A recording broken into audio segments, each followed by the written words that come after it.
दिनांक 18 फेब्रुवारी दैनंदिन ज्ञानेश्वरी अध्याय 6 आत्मसंयोग योग.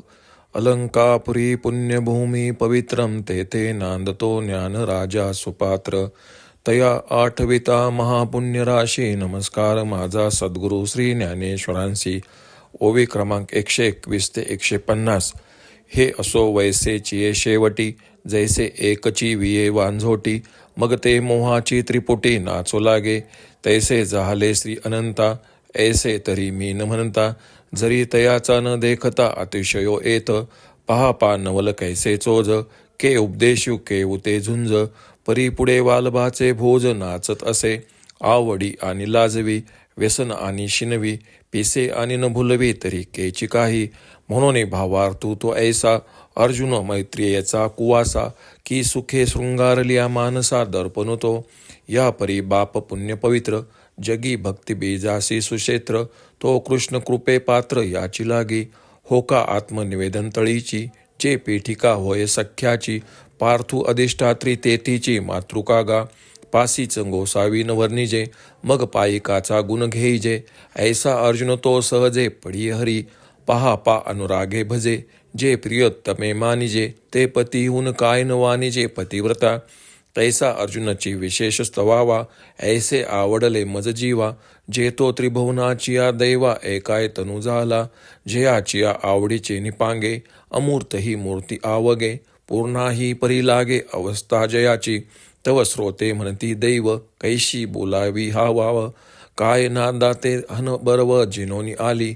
हावो नवल नो हे देशी मराठी बोलीजे तरी ऐसी. वाने उमटत आहे आकाशी साहित्य रंगाची. कैसे उन्मेक चांदिनी तार आणि भावार्थू पडेगार. हेच श्लोकार्थ कुमुदनी फार साविया होती. चाडचिनी चाडा करी ऐसी मनोरथीये थोरी. तेने विवळले अंतरी तेत डोलू आला. हे निवृत्ती दासे जाणितले मग अवधान द्या म्हणितले. नवल पांडव कुळे पाहले कृष्ण दिवसे. देवकीच्या उदरी वाहिला यशोदा सायासे पाळिला. काशेखी उपेगा गेला पांडवांसी. म्हणून बहु दिवस ओळगावा का अवसरू पाहुन विनवावा. हाही सोसू तया सदैवा पडेची ना. हे असो कथा सांगी वेगी मग अर्जुन म्हणे सलगी. देवा ये संत चिन्हे अंगी नठकती माझ्या.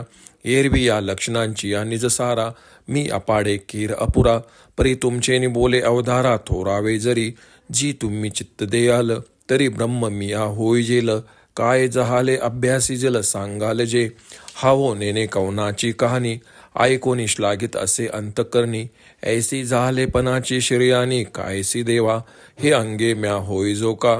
ए तुले गोसावी आपुनपणे की जो का. तव हासोनी श्रीकृष्ण हो का करू म्हणती. देखा संतोषी एकूण जोडे तवची सुखाचे सैगसाकडे. मग जोडलिया कौनीकडे अपुरे असे. तैसा सर्वेश्वरू बळिया सेवके. म्हणून ब्रह्मही होय तो कौतुके. परी कैसा भारे आतला पिके दैवाचेने. जो जन्म सहस्रचियासाठी इंद्रादिका ही महागू भेटी. तो आदिन केतुला किरीटी जो बोलूही नसाहे. मग एका जे पांडवे म्हणितले म्या ब्रह्म होवावे. ते अशेषही देवे अवधारिले. तेत ऐसेची एक विचारिले. जे या ब्रह्मत्वाचे डोळे झाले. परी उदरा वैराग्य आहे आले बुद्धीची या. एरवी दिवस तरी अपुरे परी वैराग्य संताचे निभरे. जे सोहंभावे मोहरे मोडोनी आला. म्हणून प्राप्त फळी फळता यासी वेळून लगेल आता. होय विरक्तू ऐसा अनंता भरवसा झाला. श्री ज्ञानेश्वर महाराज पुढे श्रोत्यांना म्हणतात. एखाद्या वांझ स्त्रीला तिचे वय होऊन गेल्यावर एकच मूल झाले म्हणजे ती जशी त्याच्यावरील प्रेमाची पुतळी होऊन नाचते तशी कृष्णाची गोष्ट झाली आहे पहा. त्याचे अर्जुनावरील आत्यंतिक प्रेम जर दिसले नसते तर मी असे बोलले नसतो. आश्चर्य पहा की भगवंताचे अर्जुनावरील प्रेम कसे आहे. कसला युद्धप्रसंग आणि हा काय उपदेश. परंतु या ठिकाणी भगवंताच्या प्रेमाची मूर्ती अगर चित्रच बनून नाचत आहे. लाज आणणारी आवड, शीन उत्पन्न करणारे व्यसन व न भुलवणारे पिशाच अशा गोष्टी दृष्टीस पडतील तर काय उपयोग. सारांश अर्जुन हा भगवंताच्या मैत्रीचे आश्रयस्थान आहे किंवा सुखाने शृंगारलेले आपले मन पाहण्याचा आरसाच आहे. अशा प्रकारे तो अर्जुन धन्य व पुण्य पावन आणि भक्तिरूप बीज पेरण्याचे उत्तम शेत असल्यामुळेच कृष्ण कृपेला पात्र झाला आहे. अथवा आत्मनिवेदन रूपी भक्तीची भूमिका, जी सख्य भक्ती तिची. अर्जुन ही मुख्य देवता आहे.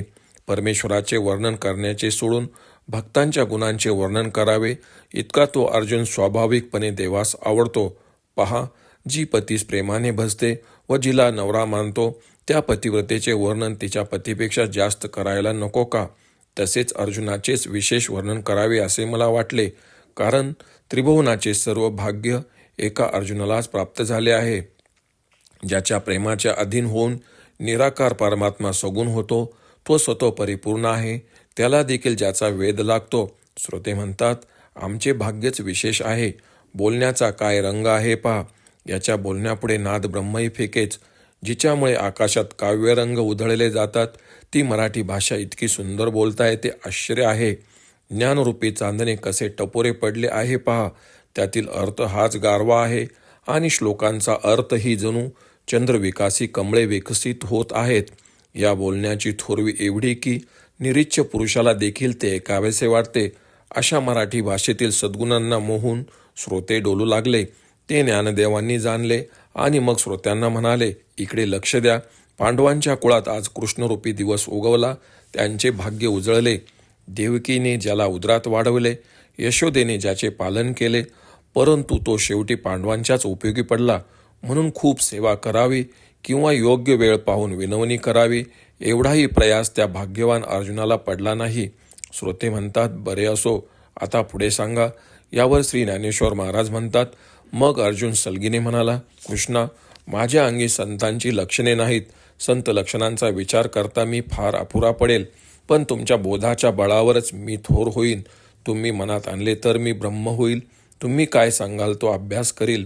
पण देवा, तुम्ही कोणाविषयी बोलता आहात ते मला नेमके कळत नाही, परंतु ती ऐकल्यावर मनात तिची स्तुती करावी असे वाटते.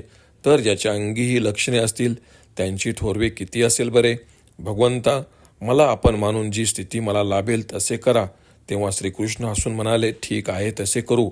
पहा, जोपर्यंत मनात समाधान नाही तोपर्यंत सुखाचा चौकडे दुष्काळच असतो, पण एकदा का संतोष प्राप्त झाला की मग सुखाला कमी पडत नाही. अर्जुन सर्वेश्वराचा सेवक आहे, म्हणून तो सहज ब्रह्मही होईल. पण अर्जुनाचे दैव किती अलौकिक की त्याच्या भाग्याने श्रीकृष्ण त्याला प्राप्त झाला. सहस्रावधी जन्म घेऊनही ज्याचे इंद्रादिकांना देखील दर्शन दुर्लभ होते, असा तो श्रीकृष्ण अर्जुनाच्या किती स्वाधीन झाला आहे पहा.